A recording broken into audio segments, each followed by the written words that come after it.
베드로전서를 통해서 끊임없이 반복되는 주제들, 그리고 끊임없이 반복되는 말씀은 그리스도인의 고난에 대한 말씀입니다.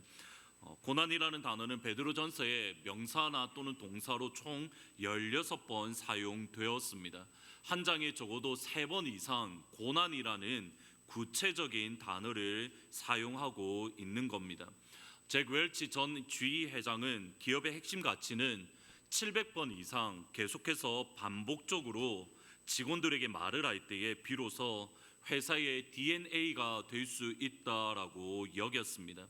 베드로가 보기에 예수님을 믿는 그리스도인들, 예수님의 몸인 교회가 700번 이상 들어야 되고 또 700번 이상 듣고 들어야 될 기독교의 핵심 가치, 700번 이상 듣고 들음으로 그리스도인의 우리의 심령과 우리 영혼 깊이 새겨져야 될 영적인 DNA는 그리스도인으로 예수 믿는 성도로 겪는 고난입니다. 고난 가운데 하나님을 신뢰하라라는 권면으로 고난에 대한 가르침을 마무리한 베드로는 이제 5장 1절부터 교회의 장로님들에게 권면을 합니다. 언뜻 보면 베드로가 뜬금없는 말을 권면을 시작하는 듯 보입니다. 고난에 대한 가르침, 너희가 고난이 당할 때에 이상한 일로 여기지 말고 오직 그 고난이 당할 때에 하나님을 신뢰하고 하나님을 의지해라라는 이 고난에 대한 가르침 가운데에 갑자기 교회 장로님들 또는 리더십에 대한 권면으로 넘어가기 때문입니다. 그런데 성경을 가만히 읽어가다 보면, 다시 한번 읽어보면 베드로는 장로님에 대한 또는 교회 리더십에 대한 권면에 대한 말씀이지만, 그러나 실제로는 그리스도인으로 겪고 있는 고난에 대한, 그리스도인으로서 겪게 되는 그런 불시험에 대한 말씀을 계속적으로 이어가는 것을 알 수 있습니다. 우리 성경에는 번역되어 있지는 않지만 그러므로라는 단어, therefore 또는 헬라어로 운이라는 단어인데, 그러므로라는 단어가 5장 1절에 시작되어집니다. 그러니까 4장까지의 내용을 근거로 5장 1절은 거기에 대한 결론 또는 4장까지의 내용을 근거로 한 마지막 클라이막스에 해당하는 것이 5장의 말씀이라는 겁니다.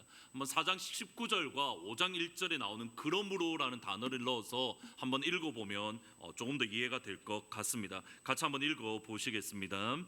그러므로 하나님의 뜻대로 고난이 받는 자들은 미쁘신 창조주에게 의탁할지어다. 그러므로 너희 중 장로들에게 권하노니 나는 함께 장로된 자요 그리스도의 고난의 증인이요 나타나 영광에 참여할 자라.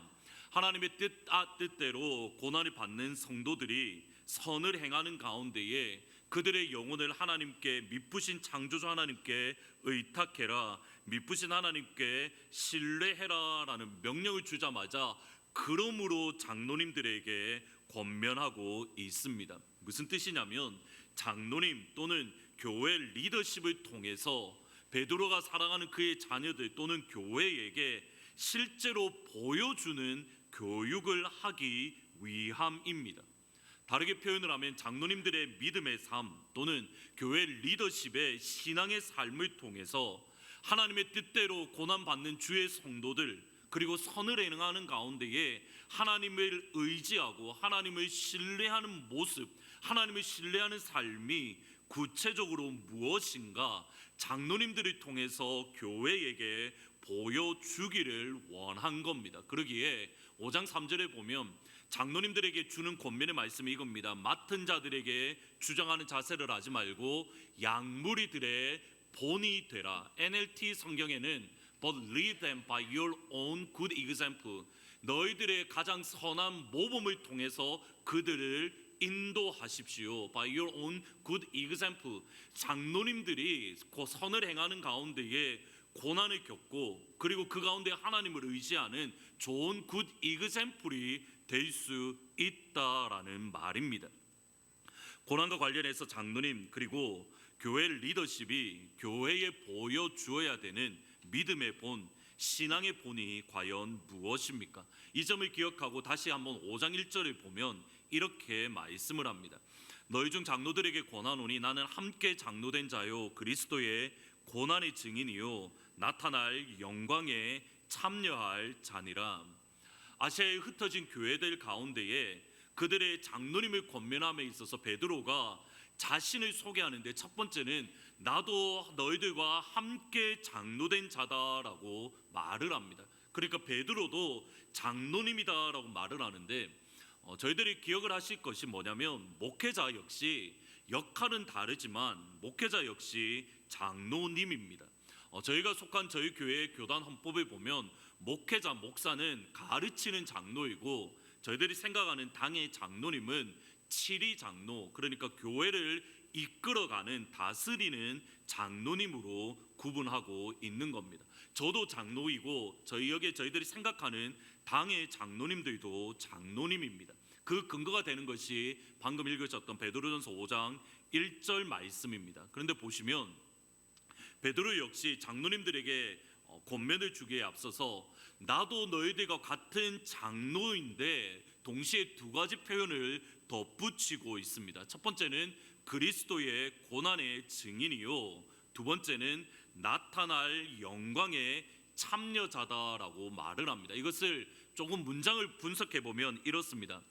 영어를 썼는데 I exhort the elders among you. 내가 너희들 가운데의 장로들을 너희들 권면한다. 근데 그 장로는 나는 너희들과 동일한 장로다. 장로님. 근데 나는 동일한 장로로서 그리스도의 고난의 증인이다. 그리고 나타날 영광의 참여자다라고 표현을 하고 있는 겁니다. 이렇게 보면 장로님이 누구인지 조금 더 분명하게 보입니다. 장로님, 그리스도의 고난의 증인, 그리고 나타날 영광의 참여자. 다시 말하면 장로님, 교회 리더십은 어떤 분이냐면 그리스도의 고난의 증인이고, 장로님은 어떤 분이냐면 나타날 영광의 참여자다라는 겁니다. 이것을 수학 공식을 통해서 사용하면 이렇습니다. 베드로는 장로님으로서 그리스도의 고난의 증인이고 나타날 영광의 참여자입니다. 베드로는 장로님이고 그리스도의 고난의 증인이고 나타날 영광의 참여자인 겁니다. 베드로는 장로님으로서 자신을 그리스도의 고난의 증인으로 소개하고 있습니다. 그리스도의 고난의 증인, 그리스도의 고난의 증인이라는 이 말은 두 가지로 이해를 할 수가 있는데, 첫 번째로는 그리스도의 고난, 곧 이 땅 가운데에서 예수님께서 이 땅을 살아가시면서 예수님께서 이 땅 가운데 겪으셨던 모든 고난들, 모든 아픔들 또는 모든 눈물들을 베드로가 직접 눈으로 목격했던 예수님의 고난의 증인이라는 뜻입니다. 실제로 십자가에서 예수님이 죽으시기 전에 마지막 만찬에서 제자들에게 이렇게 말씀을 합니다. 너희는 나의 모든 시험 중에 항상 나와 함께 있었다. 이게 영어 성경에 보면 You have stayed라고 되어 있는데 완료형으로 되어져 있습니다. 너희들은 지금까지 내가 고난을 받는 가운데 In my trial이라고 되어 있는데 나의 고난의 시간들 가운데 항상 나와 함께 있었다. 예수님께서 이 땅에 계시며 제자들에게 보여주고 싶었던 것이 여기에 있습니다. 예수님께서 모든 시험들을 받으시는 가운데에 마귀에게 시험을 당하시고, 그리고 그 중간에 바리새인과 서기관, 그리고 헤롯에게 또는 빌라도에게 시험을 받고 고난을 받는 가운데에 어떻게 승리할 수 있는가? 모든 시험을 당할 때에 하나님을 믿는 믿음으로 어떻게 헤쳐 나아갈 수 있을 것인가? 제자들이 예수님과 함께 있게 하심에, 제자들이 예수님과 함께 생활함으로 제자들에게 주님께서 가르쳐 주고 싶었던 것이 바로 이것입니다. 너희들은 나의 시험 가운데 나와 함께 있었다라는 이 말은 예수님의 제자들이 시험하는 방법을 예수님의 모습을 통해서 이미 보았고 예수님의 모습을 통해서 그들이 알고 있다라는 의미입니다. 예수님의 제자들 베드로는 예수님께서 고난을 당하시고 예수님께서 고난을 승리하셨던 예수님의 고난의 증인입니다. 예수님께서 직접 당하셨던 고난, 예수님께서 직접 겪으셨던 고난을 베드로는 직접 눈으로 보았고 그것을 어떻게 승리하는가? 베드로는 예수님과 함께 했던 사람입니다. 그러나 예수님께서 직접 택하신 12 제자들을 제외하면 예수님의 고난을 직접 바라보았고 예수님의 고난을 직접 경험했던 사람은 많지 않습니다. 따라서 장로님의 자격 요건으로서 교회 리더십으로서 그리스도의 고난의 증인이다라는 말은 조금 다른 의미로 이해하면 될 것 같습니다. 그리스도의 고난의 증인이라는 것을 가장 잘 설명하는 구절이 골로새서 1장 24절 말씀입니다. 같이 한번 읽어 보시겠습니다. 나는 이제 너희를 위하여 그리스도의 남은 고난을 그의 몸된 교회를 위하여 내 육체에 채우노라. 바울은 예수 그리스도님의 사도로서 또는 복음을 전파하는 전도자로서 예수님의 남은 고난을 그의 몸인 교회를 위해서 자신의 육체, 자신의 몸에 채우고 있다라고 말을 합니다. 여기서 그리스도의 남은 고난이라는 이 말을 사실 영어 성경에 보면 조금 의아한 듯 보입니다. I am filling up what is lacking in Christ's affliction. 그리스도의 고난 가운데에 부족한 것들을 내가 채우고 있다. lacking이라고 되어 있는데 이것이 헬라어의 정확한 말입니다. 그러니까 그리스도의 부족한 고난을 그의 몸인 교회를 위해서 나는 내 육체에 채우고 있다. 이 filling up이라는 이 말도 어떤 말이냐면 그냥 중간 정도 채운다가 아니라 완전히 가득 채운다. 그러니까 넘치도록 채운다라는 말이 이 뜻입니다. 그러면 이 표현만 보면 바울이 어떻게 생각을 하냐면 그리스도의 고난, 예수님의 십자가의 고난 가운데에 부족한 부분이 있고 예수님의 고난의 그 부족한 부분을 바울이 채우고 있다. 또는 바울이 예수님의 고난을 완성해 간다라는 것으로 이해하기가 쉽습니다. 그러나 저희들이 분명히 확신해야 될 것은 예수님의 십자가의 고난, 저와 여러분의 죄를 위해서 예수님께서 받으셨던 십자가의 고난은 그것으로 이미 완전한 십자가의 고난입니다. 예수님의 십자가의 고난 이후에 그 어떤 사람도 저와 여러분의 죄를 위해서 또다시 고난을 받을 필요가 없는 겁니다. 예수님의 십자가의 희생 제물 이외에 또 다른 어떤 희생 제물이 필요하지 않습니다. 그러기에 히브리서에 보면 예수님의 십자가의 고난의 사역을 저와 여러분의 구원을 위한 단 한 번의 완전한 희생의 사역, once for all, 한 번에 모든 사람들을 위하여 단 한 번의 완전한 제사다라고 설명하고 있습니다. 이단들이 항상 여기에 대해서 걸고 넘어집니다. 이단들은 뭐라고 이야기하냐면 예수님의 십자가의 고난으로 부족하기에 내가 제2의 예수로 너희들을 위해서 고난을 받는다. 대부분 이단들이 이렇게 설명을 합니다. 다 이단들입니다. 그러면 바울이 지금 말하고 있는 것, 예수님의 십자가의 고난이 부족한 부분을 내가 채운다라는 이 말의 의미가 무엇입니까?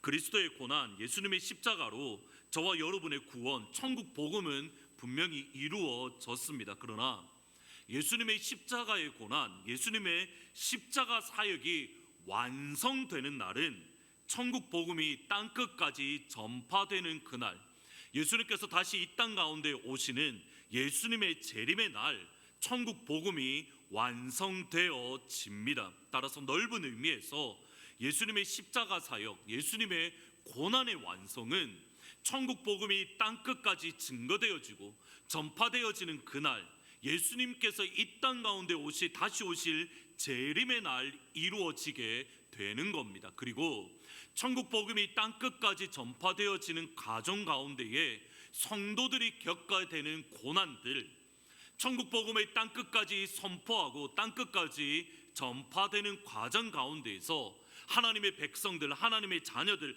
하나님의 교회가 겪게 될, 그리스도인이 겪게 될 고난이 다름 아닌 그리스도의 고난이고, 지금 바울이 하는 말은 뭐냐면 그 고난, 천국 복음이 땅끝까지 증거되기 위해서 내가 고난 받는 것을 그리스도의 남은 고난으로, 그리스도의 부족한 고난으로 바울의 육체에 채우고 있다라고 말을 하고 있는 겁니다. 복음이 전파되는 가운데에 교회와 성도가 겪게 될 고난들, 천국 복음을 선포하는 가운데에 그리스도인으로 저와 여러분이 겪게 될 아픔들, 그리스도인으로서 이 땅을 살아가는 가운데에 저와 여러분이 흘리게 될 그 눈물이 예수님의 남은 고난입니다. 바울은 예수님의 남은 고난을 갈라디아서에서 이렇게 표현을 합니다. 이후로는 누구든지 나를 괴롭게 하지 말라. 내가 내 몸에 예수의 흔적을 가지고 있노라. 내가 내 몸에 예수의 흔적을 가지고 있노라. 일반적으로 학자들은 바울이 내가 예수의 흔적을 가지고 있다, 스칼이라고 표현하고 있는데, 이 예수의 흔적이라는 것을 루스드라에서 복음을 증거하는 가운데에 유대인들에게 돌에 맞아서 성 밖으로 끌려 나갔던 적이 있습니다. 많은 사람들이 바울이 죽은 줄 알고 부정하다라고 해서 바울을 성 밖으로 끌고 나갔는데, 돌에 맞았을 때에 그가 생겼던 그 흔적을 내가 내 몸에 예수의 흔적을 가지고 있다라고 말을 합니다. 그런데 흥미로운 게 있습니다. 지금 바울은 복음을 증거하는 가운데에 바울이 고난을 겪었습니다. 바울의 몸에 흔적을 가지고 있습니다. 그런데 예수님을 위하여 받는 고난, 천국 복음을 증거하는 가운데에 겪는 고난을 예수님은 예수님 당신이 당하는 고난으로 받아들이고 있더라는 겁니다. 땅에 엎드려져 들음에 소리가 있어 이르시되 사울아 사울아 내가 어찌하여 나를 박해하느냐 하시거늘 대답하여 이르시되 주여 누구시니까 이르시되 나는 네가 박해하는 예수라 하거늘. 사울이라는 존재는 이 당시 사도행전 9장에 예수님을 만난 적이 한 번도 없습니다. 아니 예수님을 박해했던 적이 없습니다. 실제로 사울이 예루살렘에 살면서 예수님을 만났을 가능성도 그렇게 높지는 않습니다. 바울이 실제적으로 박해했던 사람들, 바울이 실제적으로 죽이려고 했던 사람들, 바울이 위협과 살기를 내뿜었던 대상은 예수님을 믿는 교회들, 예수님을 믿고 섬기는 예수님의 제자들입니다. 예수님의 제자들이 죽였고 예수님의 제자들이 박해했는데 예수님의 반응은 이겁니다. 어찌하여 네가 나를 박해하느냐. 예수 믿는 가운데 저와 여러분이 겪는 고통을 예수님이 이렇게 받아들이신다는 겁니다.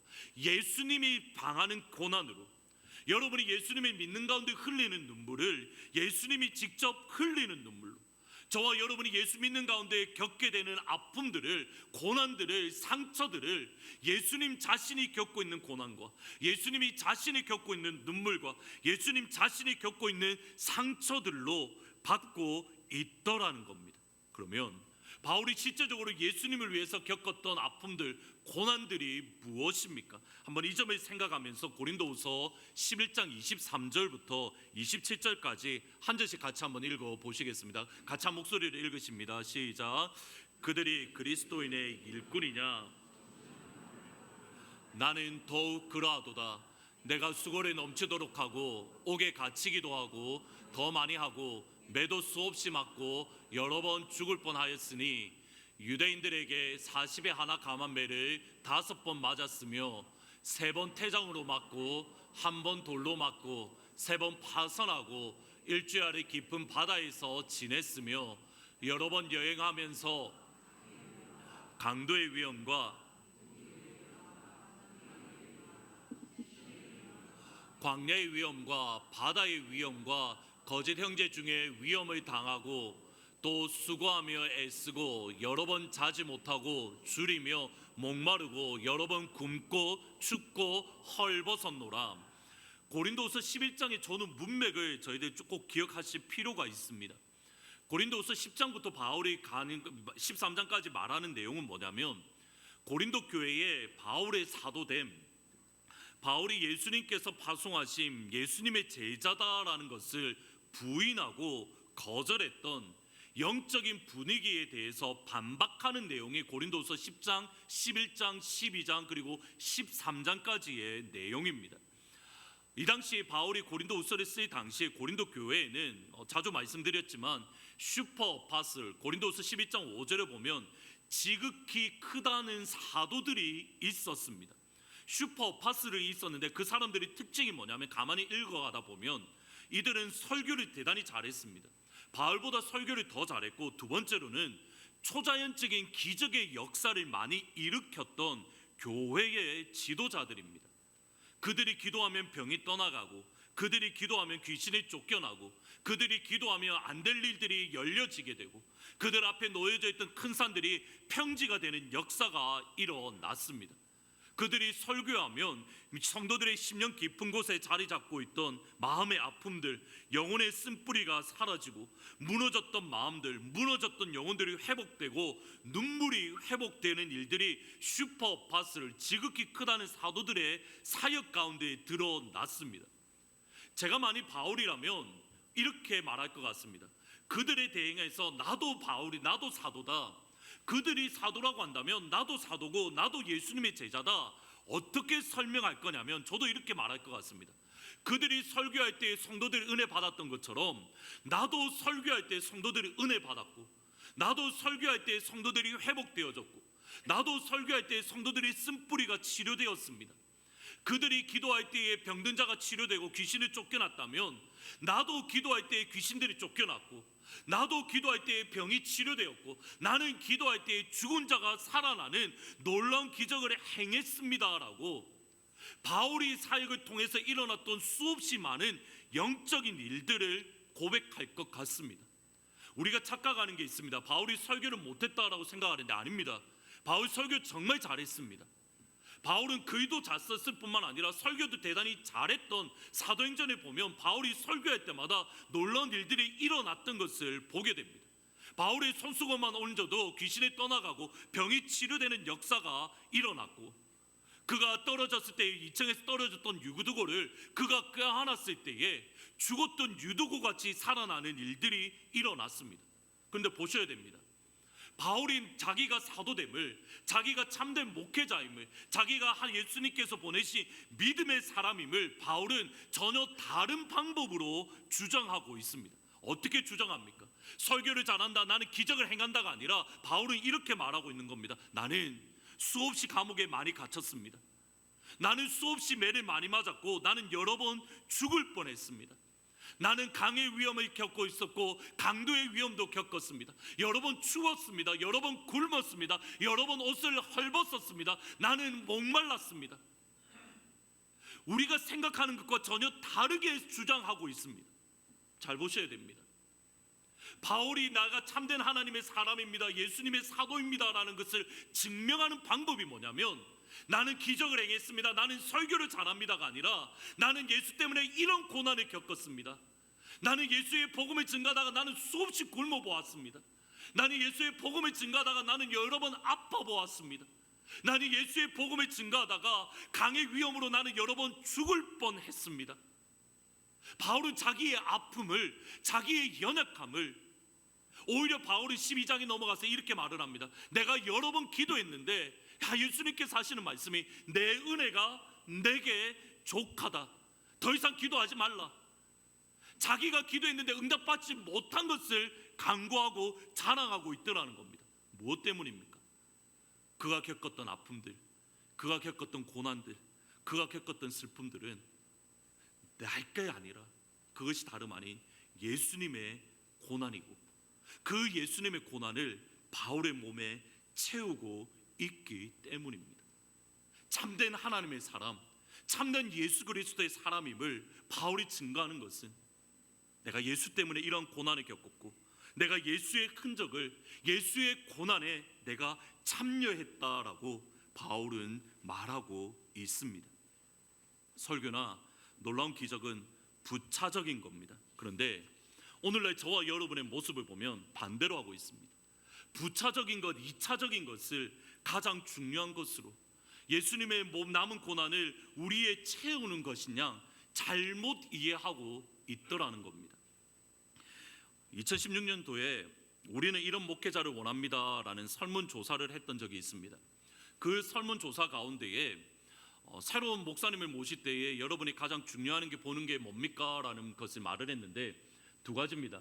설교를 포함하여 직접 대면을 통해서 받은 인상이 중요하다라고 이야기를 하면서 그 다음을 보면 담임 목사이자에게 가장 기대하는 능력이 무엇입니까? 가장 큰 것이 설교로 60.2%가 설교 잘하는 목사님이 가장 좋은 목사님입니다라고 이야기를 합니다. 분명히 맞습니다. 목회자로서 설교에 목숨 걸어야 됩니다. 어떻게 해서든 하나님의 말씀이 선포되어지는 이 시간 가운데에 여러분 가운데 은혜를 끼치고 여러분이 위로받고 치료되고 회복되어지고 하나님께서 교회 가운데 주시는 영적인 비전이 여러분 가운데 선포되어져야 되며 여러분의 하나님의 말씀이 선포되어지는 가운데 여러분의 속사람의 근본적인 변화가 일어나야 되고 여러분의 죽었던 심령이 회복되어지며 무너졌던 가정이 일어날 수 있어야 됩니다. 하나님의 말씀이 선포되어지는 그 시간, 목회자의 설교를 통해서 목회자가 선포되어지는 하나님의 말씀을 통해서 우리 교회 가운데 그러한 일들이 일어나기를 주님의 이름으로 축복하고, 저는 이것을 위해서 제가 가지고 있는 힘을 다해서 열심으로 준비하고 또 그러한 예배가 되기를 기도하고 있습니다. 설교자에게 설교가 가장 중요한 덕목 분명한 사실입니다. 그럼에도 저를 가장 고민스럽게 하는 게 뭔지 아십니까? 저를 가장 고민하게 하는 것은 이겁니다. 바울을 포함한 구약 성경에서 창세기에서부터 요한계시록에 이르기까지 참된 목회자는 이런 사람입니다라고 말을 하면서 설교를 잘해야 된다 단 한 번도 없습니다. 그거 아십니까? 창세기에서부터 요한계시록에까지 참된 목회자, 참된 그리스도의, 참된 예수님의 제자는 기적을 행하는 사람입니다. 성경에 그렇게 말하지 않습니다. 참된 목회자의 모습은 무엇인지 아십니까? 예수의 이름 때문에 내 육체에 채우고 있는 고난이 참된 목회자의 가장 큰 자격 요건입니다.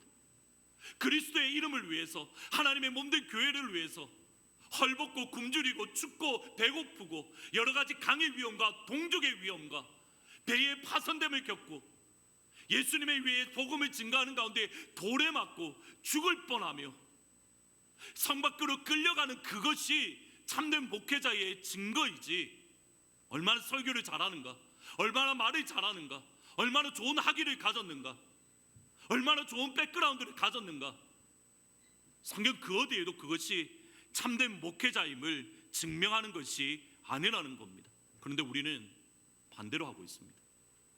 우리는 거꾸로 하고 있습니다.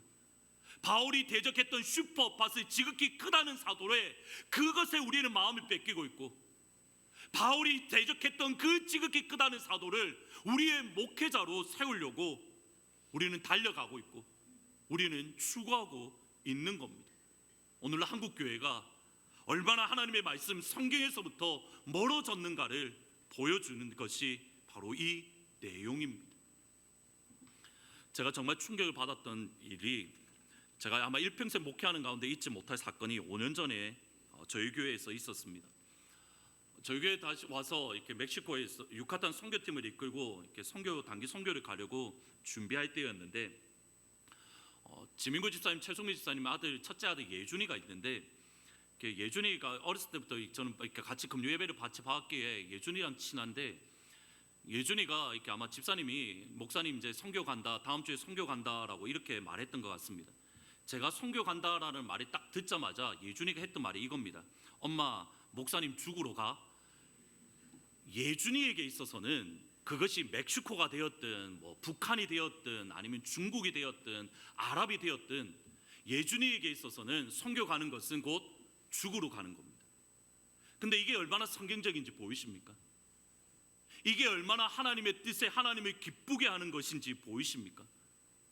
설교를 잘하는가 못하는가, 좋은 학위를 가졌는가가 아닌 예수님의 복음을 위해서, 천국 복음을 위해서 순교의 자리에 설 수 있는가, 예수님의 교회를 위해서 예수님의 흔적을 몸에 가지고 있는가, 주님의 피로 값주고 사신 주의 교회, 주의 성도들을 위해서 주님의 남은 고난을 내 육체에 채우고 있는가, 이것이 참된 목회자를 분별하는 기준이고, 나아가서 베드로는 이렇게 말하는 겁니다.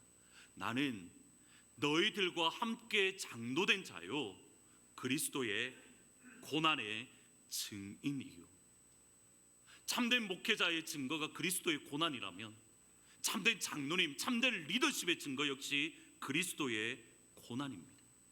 목회자와 장로님은 성도들에게 삶으로서, 교회 리더십은 우리의 삶으로서 그리스도의 남은 고난을 성도들 가운데에 보여주는, 그리스도의 고난을 보여주는 이가 다름 아닌 목회자와 장로님입니다. 최근에 신문을 읽다 보면 한국 사회에 어른이 사라졌다라는 기사를 자주 접합니다. 어른이 사라졌다라는 기사를 읽을 때마다 매번 언급되는 책이 우치다 타츠루가 쓴 어른 없는 사회라는 책입니다. 근데 이 책에 보면 어른과 아이를 이렇게 구분을 합니다.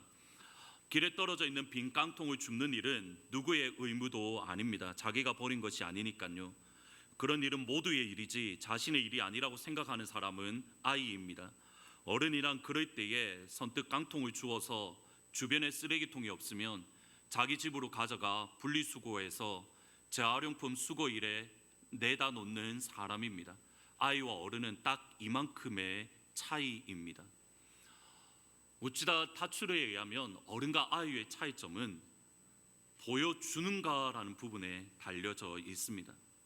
길에 떨어진 빈 깡통을 자신이 버린 것이 아니기에 내 일이 아니다라고 생각하는 사람은 아이입니다. 반면 길에 떨어진 깡통을 주워서 쓰레기통이 없으면 자기 집으로 가져와 분리수거하는 사람, 실제로 보여주는 사람, 왜 당신들이 줍지 않느냐라고 말을 하는 것이 아니라 실제로 그것이 내 일인 줄 알고 실제로 그들 가운데에 보여주는 사람, 그 사람이 어른입니다. 그러면 어른과 아이의 구분은 나이의 문제가 아닙니다.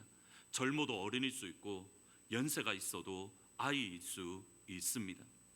이것을 어른과 아이라는 구분법을 교회에 적용을 한다면 장로님은 직분의 문제가 아닙니다. 목회자냐 장로님이냐 직분의 문제가 아니라 장로라는 단어 자체는 그냥 어른이라는 의미로 어른은 보여주는 사람입니다. 그렇다면 교회의 어른인 장로님은 나이와 상관이 없습니다. 어리더라도 그리스도의 남은 고난을 기쁨으로 나의 몸에 채운다면, 그리스도의 흔적을 가지고 있다면 그 사람이 교회의 어른이고 그 사람이 교회의 장로님이며 그 사람이 교회의 목회자인 겁니다. 이번 설교를 준비하면서 새로운 교회 비전을, 우리 교회를 향한 새로운 비전을 가지게 되었습니다. 이 자리에 계신 모든 성도님들이 장로님이 되는 교회, 이 자리에 앉아있는 모든 성도님들이 교회의 어른이 되는 교회, 이 자리에 있는 모든 교회 성도님들이 그리스도의 남은 고난을 우리 몸에 채우는 성도, 이 자리에 있는 모든 성도님들이 그리스도의 십자가의 흔적을 우리 몸에 가지고 있는 성도, 기쁨으로 주님의 남은 고난을 우리 가운데에 채우는 교회, 이런 관점으로 우리 교회를 다시 한번 생각해 보았습니다. 지금 이 시점에 우리 교회는 얼마나 많은 장로님, 얼마나 많은 교회 어른이 있을까? 그리고 제 속에 어느덧 기쁨의 마음이 생기기 시작했습니다. 저희 교회는 아시다시피 저희 하트포드에 세워진 지 이제 34년이 됩니다. 지난 34년의 시간 동안 많은 수고와 많은 성도님들의 헌신들이 있었고 또 많은 눈물들이 있었습니다. 저희 교회, 이 교회를 본당을 건물을 구입할 때에 성도님들이 한 100명 정도 되었다라고 들었습니다. 100명 정도 되는 성도들이 100만 불이 넘는 교회 예배당을 구입하는 것 결코 쉬운 일이 아닙니다. 그리고 이후에 교회가 부흥함에 따라 옆에 있는 교육관을 역시 100만 불에 구입을 했습니다.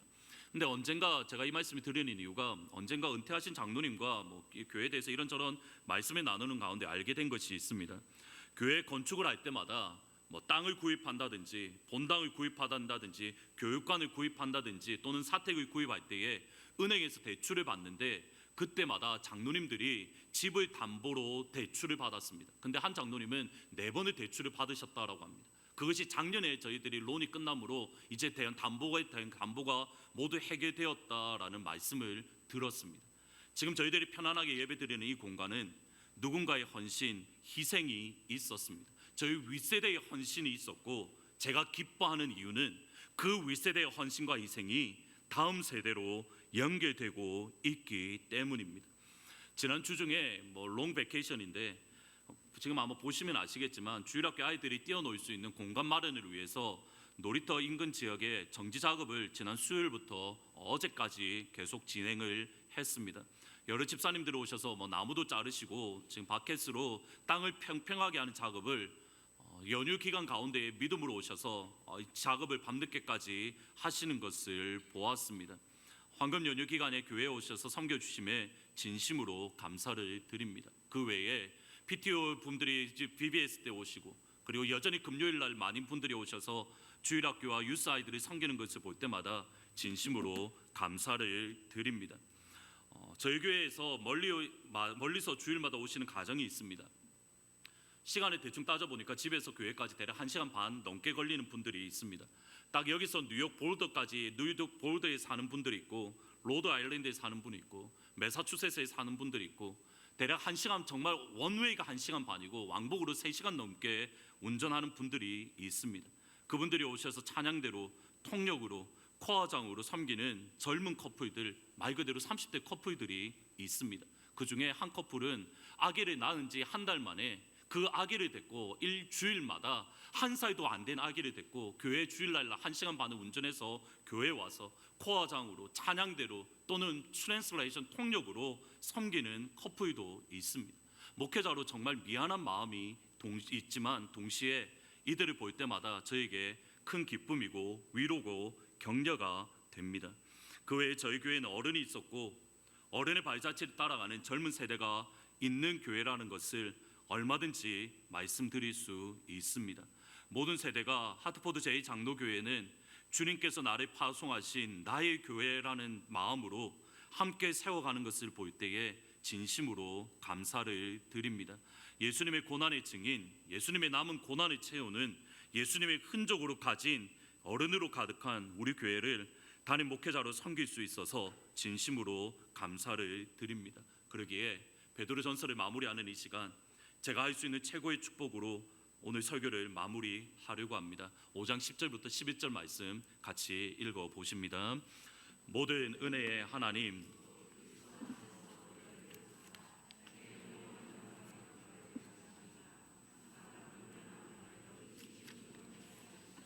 굳건하게 하시며 강하게 하시며 털을 견고하게 하시리라. 권능이 세세 무궁하도록 그에게 있을지어다. 아멘. 이 축복이 여러분 가운데 있기를 주의 이름으로 축복합니다.